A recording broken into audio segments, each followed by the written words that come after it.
We have an embarrassment of riches here at Prospect Park United Methodist Church. Today we're going to get you caught up on the story. I just want to say right up front, you may see that I have a music stand up here with me today that I'm going to need because today's story is massive. Therefore, I need notes. Otherwise, I lose track of what in the story is from Genesis and what in the story is from Tim Rice and Andrew Lloyd Webber. So last week we were introduced to Abram, who would later be called Abraham, and he has a call upon him from God to be this patriarch, this father of a great nation. But where we left off was him struggling mightily because he and his wife Sarai are beyond childbearing years, and she's been barren throughout her whole life apparently, and they don't have an heir. So how is he going to be the father of a great nation? And so God reassures him as he gazes at the stars. And then about immediately after that, he and Sarai decide to take matters into their own hands. And they think, hey, I know how we could do this. How about Abraham? How about you have a child with one of your slave girls? Hashtag biblical marriage. Anyways, and so he does. He has a child with his slave Hagar, and that child's name is Ishmael. And I note that. I really want to note that because there's a huge problem in Christianity, and I don't know if you all know this. I've started a podcast. It's really clunky. I'm going to dive deeply into this issue in that podcast if you want to learn more about it.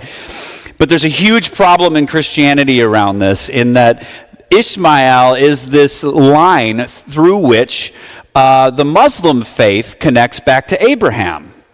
And it is dealt with in Christianity in grossly Islamophobic ways. It has generated all kinds of Islamophobia throughout the ages, is at the root of the Crusades. And even in Genesis, Ishmael kind of just gets tossed aside as sort of this almost illegitimate son. And so I want to name that because we've done great harm with this part of the story over the ages, and we need to do better, and we need to correct it. So that's why I wanted to take a moment just to name that. And if you want to learn more about that and how that applies today in my own thinking, I'm no expert, but I do dive into it pretty deeply on my podcast. It's called There's Got to Be a Better Way. But to move on, Abraham and Sarah, now they're becoming Abraham and Sarah. They eventually do have a child together, which is amazing. They have Isaac, and then Isaac has twins, Esau and Jacob, and there's a whole story around Esau and Jacob that we don't have time for today. But ultimately, Jacob becomes this part of this three-part patriarch, and that's why you often hear in the scriptures references to Abraham, the God of Abraham, Isaac, and Jacob.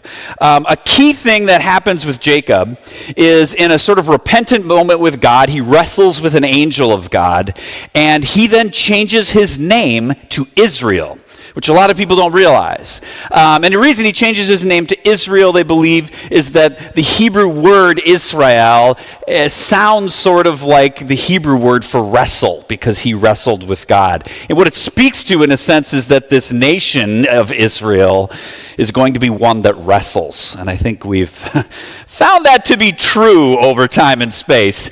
So then Jacob has 12 sons. So now you begin to see this promise to Abraham beginning to come true. And those 12 sons that Jacob/Israel have become the namesakes for the 12 tribes of Israel. So you have Israel's 12 sons, and they are the namesakes for the 12 tribes of Israel that we still know today. And so that is where we get caught up for our reading today, is with Jacob/Israel and his 12 sons. Take it away.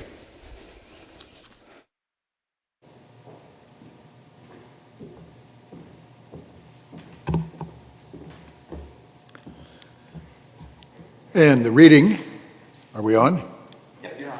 The reading is from Genesis, chapter 37, verses 1 through 8. Jacob settled in the land where his father had lived as an alien. the land of Canaan. These are the descendants of Jacob. Joseph, being 17 years old, was shepherding the flock with his brothers. He was a helper to the sons of Bilhah and Zilpah, his father's wives, and Joseph brought a bad report of them to their father. Now Israel loved Joseph more than any other of his children, because he was the son of his old age. And he made him an ornamented robe. But when his brothers saw that their father loved him more than all his brothers, they hated him and could not speak peaceably to him. Once Joseph had a dream, and when he told it to his brothers, they hated him even more. He said to them, "Listen to this dream that I dreamed. There we were, binding sheaves in the field. Suddenly my sheaf rose and stood upright. Then your sheaves gathered around it and bowed down to my sheaf." His brothers said to him, "Are you indeed to reign over us? Are you indeed to have dominion over us?" So they hated him even more because of his dreams and his words. That's the word of God for the people of God. God. So you can see there, right out of the gate, we have some problems. In our opening prayer this morning, we talked about how all families have love at their center, but what was the word we heard in this reading? But hate. And there's a couple of things about this story. First of all, like I said, I need to have notes here because of how massive this story is.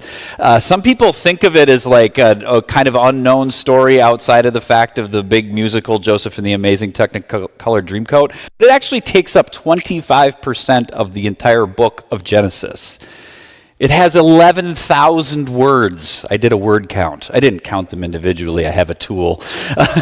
It's a huge story, both in its scope, just in its size, as well as its significance in the overarching arc of the narrative. Now, you may have noticed, those of you who are big fans of the musical, as I am, it's one of my faves, that what it said in there is that Joseph was given an ornamented robe. Was that what which doesn't sound quite as exciting. My translation's even worse. It says that his father loved him the most, which, what now? Who has a favorite son? You don't know.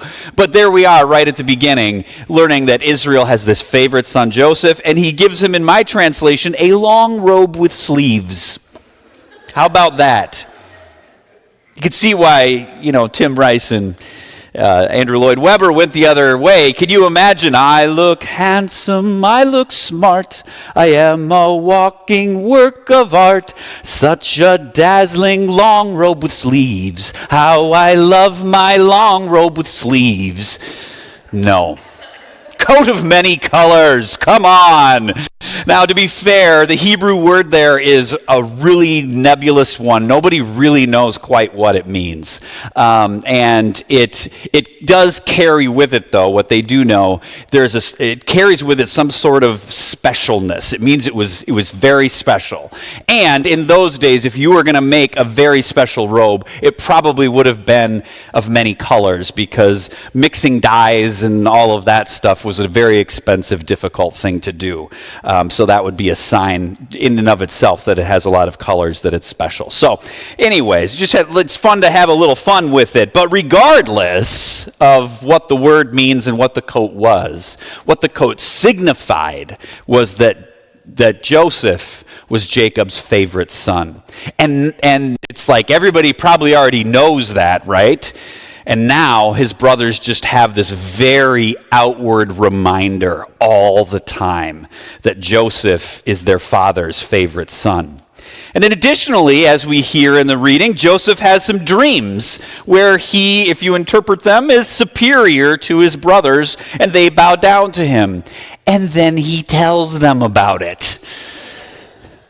To be fair to Joseph, in those days and still in some cultures today, it is very common for God to show up in dreams, and when God does, there's a responsibility to share it. But regardless, there Joseph comes off as smug, arrogant, naive, and quite honestly harmful. It's harmful when you know he's the favorite son, and then he's telling you that he's having dreams that y'all are going to bow down to me. And so it says that his brothers hate him even more. It's easy to just kind of read through that, but really think about that. 12 sons, and 11 of them just hate one of them. So the brothers squabble over what to do about it, and finally they land on selling him into slavery in Egypt. I got to sum up the story here for those who maybe don't know it. I will say that Tim Rice and Andrew Lloyd Webber do a pretty good job of sticking with the story. A little poetic license here and there. Pharaoh didn't sound like Elvis, but they squabble over what to do with him. They eventually land on selling him to slavery in Egypt, and then they'll tell their father Jacob that he was mauled and killed by an animal. And so that happens. Joseph ends up in the house of a man named Potiphar. And so it's very important to note here what we have right now. Remember Jacob/Israel. We have a child of Israel in slavery in Egypt. I think the technical literary term there is foreshadowing. And we'll get to that in a couple weeks. And what happens is Joseph is a pretty savvy, charming guy, and he rises to power in slavery. But then he gets thrown in jail because Potiphar's wife makes a pass at him, and he denies that pass, and in denying that, she then convinces everybody that he has now sexually assaulted her. And so now Joseph is not just in slavery, he's in jail in slavery. I would think the double negative would cancel things out and he'd be free, but no. So Joseph not only, though, has dreams, he can interpret them. And this is now seen to be useful for Pharaoh.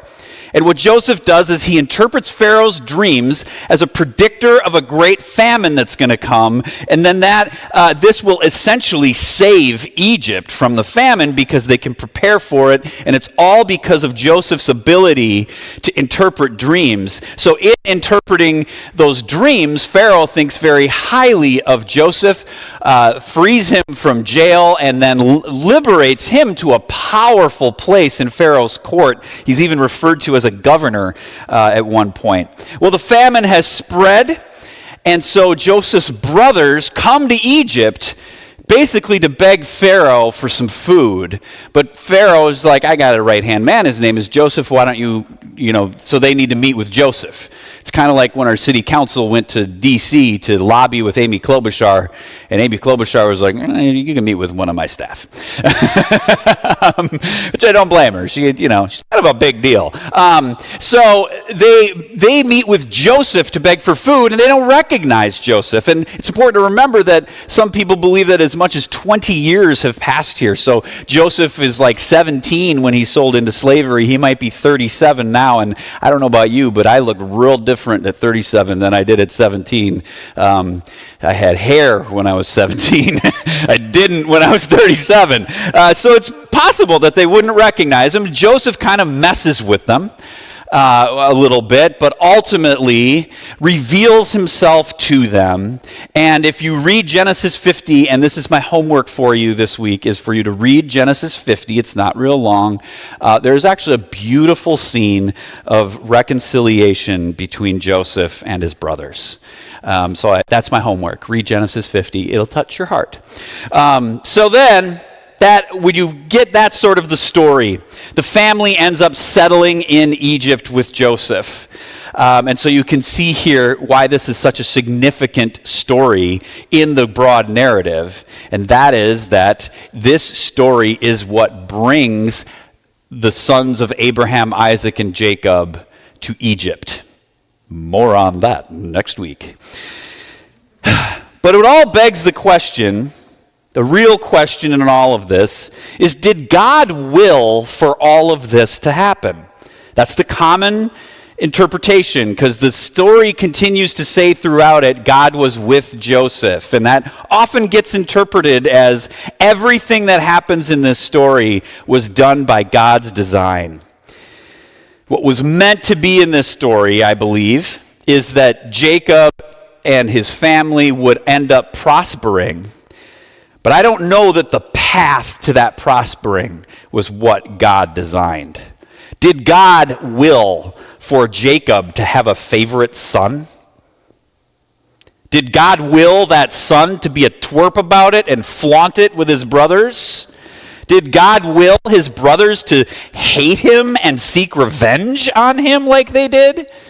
Did God will Joseph to be captured by Midianites and then sold to a band of Ishmaelites? Ishmaelites, note.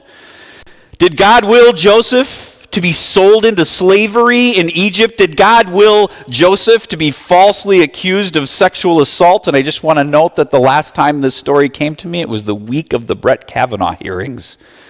Whew. Did God will Joseph to be in jail for as much as 2 years or more because of that accusation? I don't know about you, but if God willed all that, I don't know that's a God I want to follow. That's kind of a cruel path to prosperity. But I'll tell you what kind of God I do want to follow.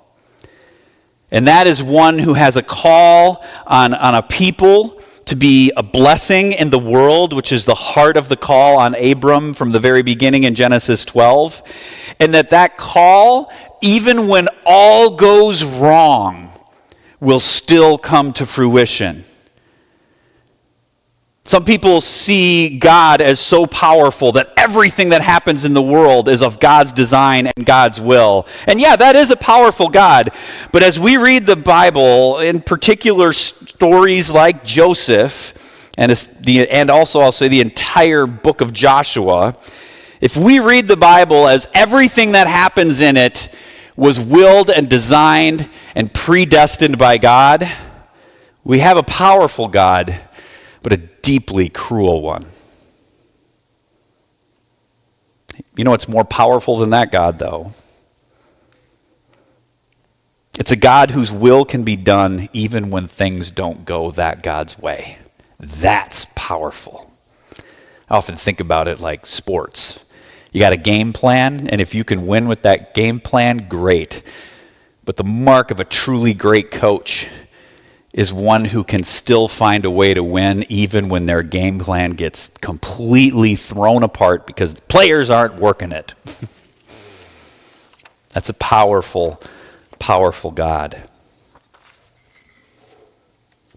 I lost a page. This will be interesting. It's all right. The bottom line is this. Joseph is in a terrible place. He's left in prison. In the musical, this is where we get the song, "Close Every Door to Me."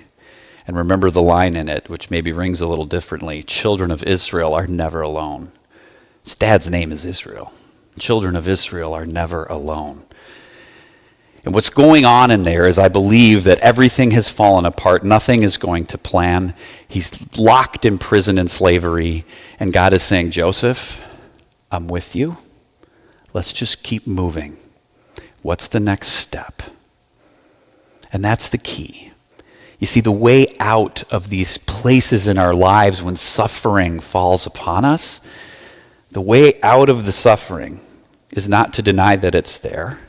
It's not to try to go around it or over it or under it. It's not to retreat from it. The way out is through. And I think that's what Joseph teaches us today. We all experience suffering in our lives in some way, shape, or form. If you haven't in your life, count yourself lucky and just know that you're on borrowed time. Because we all encounter suffering. And I know there are people right in this space and out in Zoom land. You've experienced some deep, deep suffering at some point in your life. Some of you might be in the midst of it right now. And I want to say two things about that. One, it's not God's will for us to suffer. God is a God of life and liberation and justice, not a God of harm and captivity and injustice.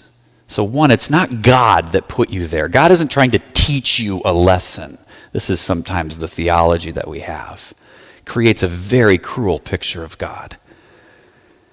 So that's the first thing. The second thing is this, that what I do know is that God is with you in it. God is with you in it, holding your hand, saying, let's go. Let's just take the next step. I know the way out. And that's who you want to hang on to. You've got to go through it. The way out of suffering is the way through. Whatever it is that we may be facing today, I call upon you now, if you're comfortable, to just close your eyes. Come present to whatever struggle or degree of suffering you may be facing right now, today.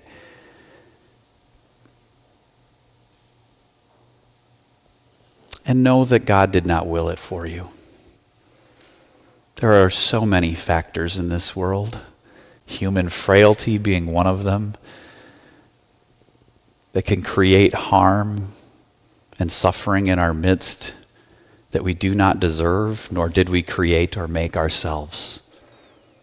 And know that God is with you, holding you, saying, when you're ready, let's get up and take the next step. I know the way out, and the way out is through. And it will be hard, but we will make it. Beloved, let's pray. God, thank you for your presence in our lives. This story is complicated and weird, but we thank you for the testimony of Joseph and continuing to move forward in our lives, to find our way through our lives, knowing that you hold us and you do not will harm upon any of us. Thank you, O God, for your presence. Amen.